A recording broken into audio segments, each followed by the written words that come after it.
Hey there, YouTube. I hope everybody's doing all right. You know what? I honestly still figure that even with everything going on, it'd still be a good thing to still do the stuff that you like, and this is the kind of stuff that I like. I like to talk about storytelling, and well, most of all, I want to talk about something that's actually been happening to me. I'm having a transition happen.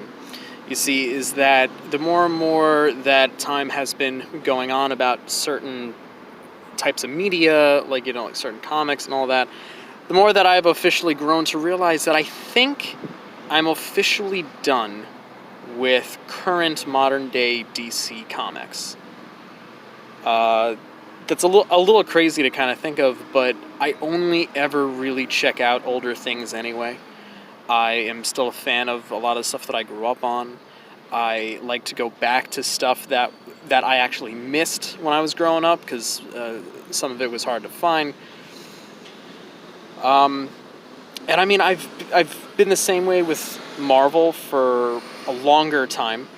I've actually been done with Marvel Comics for many years now, but DC, I always stayed with them. But to be honest, there's a lot that really starts kind of coming to light the more and more that you really think on it, and it's sort of like DC Comics has definitely lost, I'd say, almost all of its luster. It's just not worth it anymore.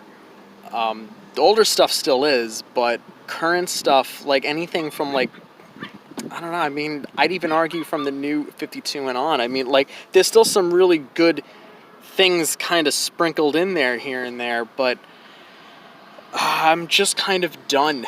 I'm not really going to be checking out anything new anymore, but I'll still talk about older stuff even, and still enjoy a lot of older stuff, and there's still tons of older stuff that I haven't even checked out yet, and so, like, yeah. So, having really said all that, I decided to start opening myself up to different comic companies, more than I ever actually have. Because when I actually realized it, I'm like, okay, I went for a few other titles, but there was always like a DC character involved, like I think like whatever IDW has been doing with the Ninja Turtles has been really cool, but unfortunately, the only thing I know of is the Batman and Ninja Turtle crossover. So the only bit of writing that I get out of the Ninja Turtles in that comic series is through the Batman crossover. So it's like, and there's 3 of those. So, though I didn't check out number 3, I was a really big fan of 1 and 2. And I checked out the other one, which is closer to the animated series Batman, along with the 2012 Nickelodeon Turtles show. Anyway, opening myself up, I realized that I never really got heavy into Valiant Comics, and Valiant is still a pretty big company. I mean, they're small, but they're big name-wise, really, and there was kind of like a whole thing about them that I missed. I wasn't a part of it. I wasn't checking out their 2012 relaunch, and I didn't check out any of their stuff in the 90s. But though I am looking into checking out some modern-day Valiant, I thought it was really important to go back to older Valiant, to when Jim Shooter was involved and when Bob Layton was involved. So, and I like them, so I wanted to go with them and check it out when guys like them actually work together. And I think it's pretty safe to say that Valiant Comics from the 90s is really awesome. I mean, I've started several titles now. This is issue 4 to Magnus Robot Fighter. I only actually just use this because this is a kick-ass cover. I'm actually up to issue 8 on it. I'm up to issue 5 when it comes to Solar, Man of the Atom. I'm up to issue 2 of Exo Mana War. I'm up to issue 2 of Harbinger, which I'd like to get into because Harbinger is probably the best one that they have.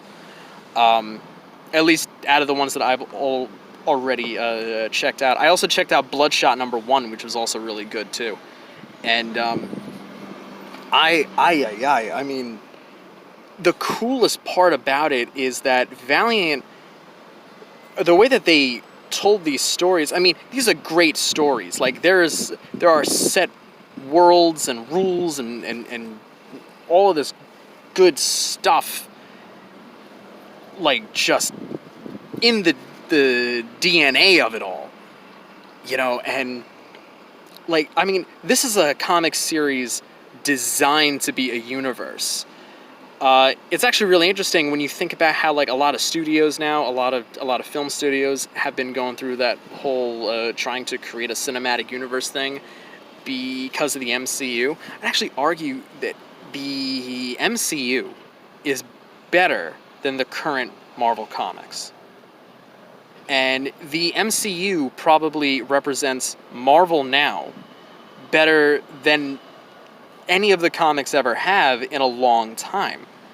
Like, there's really a moment where those Marvel comic books really stopped being good. And they just, like, exist. And they sort of, like, float around and drift around. And they're just, like, really kind of shitty. And then the MCU showed up and kind of made it better, made it more cohesive, made it simpler to really follow.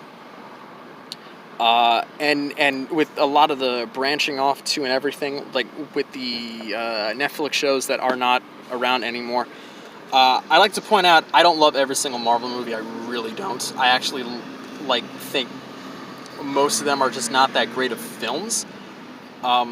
And I felt the same way about the Netflix show. Not every show was great, and not every season was great. But what I thought was great, though, was the universe building.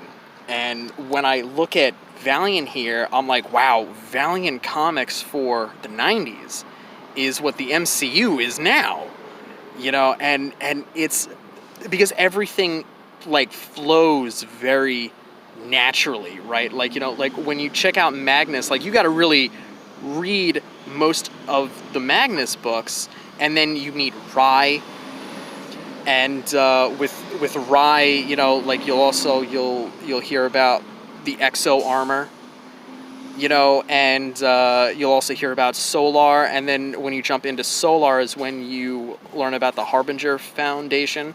And then you jump into the Harbinger comics, where they get more into the Harbinger Foundation. And in the Harbinger Foundation, you start hearing about the alien, the spider aliens that is in the Exo Manowar comics. So it's done. Oh, and Harbinger is where Faith also comes from. So it's like all these things just sort of, like, intertwine very well. But there's no sacrifice of story, like, at all. Like, it's all, like, still, like, every title, like, Magnus is still very much centered around the story that Magnus is trying to tell. What's also really neat, though, is how Rye is actually introduced as a backup feature in the Magnus books as those go on. So you learn more about Rye until he gets his own comic. And the other really cool thing about Rye, though, right, is that so Rye is this Japanese samurai with pale white skin and a red circle on his chest.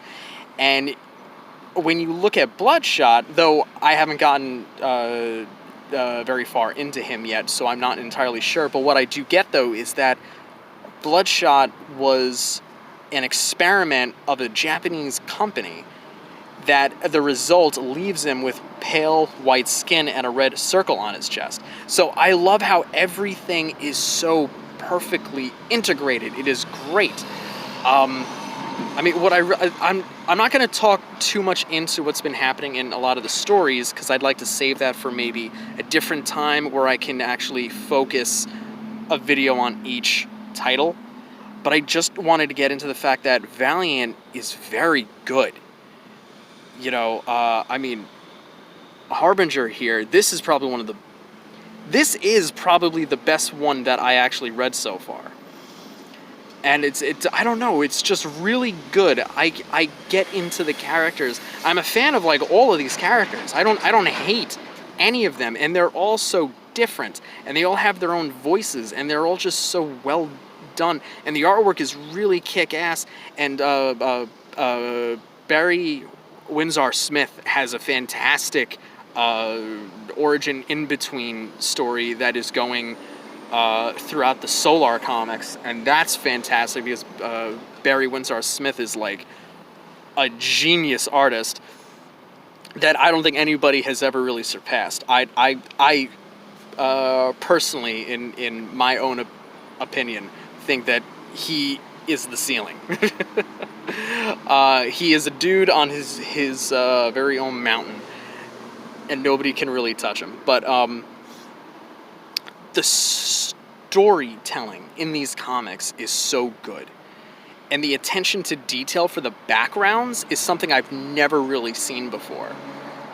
And I mean, it's just all so good. There are filled-in worlds, there are characters, there's stories, there's just this great cohesive world. You know, Jim Shooter to Valiant Comics is what Kevin Feige is to the MCU. He's the architect. He's the guy who is just bringing it all in. It is a shame to actually hear, though, that Shooter stopped being a part of Valiant at some point. I just don't know when that is. And I have already checked out a few current Valiant stuff. Like, I checked out the 2017 Exo Manowar, and that's actually pretty good. And I have Rye and Bloodshot, the current ones, also up there too. And I think next week is going to be another Exo Manowar series. So, and I also really want to check out Faith, because after reading this, I actually find Faith is actually a lot of fun. And and I know I don't think Harbinger is a thing anymore. I don't think that this comic exists anymore. I'm really not sure, but I know that Faith still does, and she has her own title. So that's actually really neat. So I really just wanted to just kind of say, like, branch off. That I think after everything that I actually just talked about, if there's anything that I would like to leave you with, it's branch off. There's a lot of really shitty things happening over at DC Comics right now. There's a lot of really shitty things that has continuously been happening over at Marvel Comics. Branch the fuck off. Drop them. Get away. Check out Valiant stuff, whether it's current stuff or older stuff. Check out Image Comics. Check out Dynamite. Especially Boom, who is doing these really kick-ass Power Rangers comics. Those are really awesome. Branch out. Check out other things, because a lot of other storytellers, a lot of other artists, a lot of other comic book artists that's not DC, that is not Marvel, is still doing it pretty fucking right. Like, really, really right. Also, actually, check out Brian K. Vaughan's Saga. I also checked that out, too, and that's really great, too. So, there are other creators in this industry who still have the idea, still know what it takes to create these things, how to actually utilize the comic book medium to its fullest, how to use its tools to really tell its stories. 90s Valiant is a huge, huge example of great storytelling in these comics. I mean it. Give these things a shot. Check out Magnus Robot Fighter. Check out Harbinger. Check out Rye. Check these things out.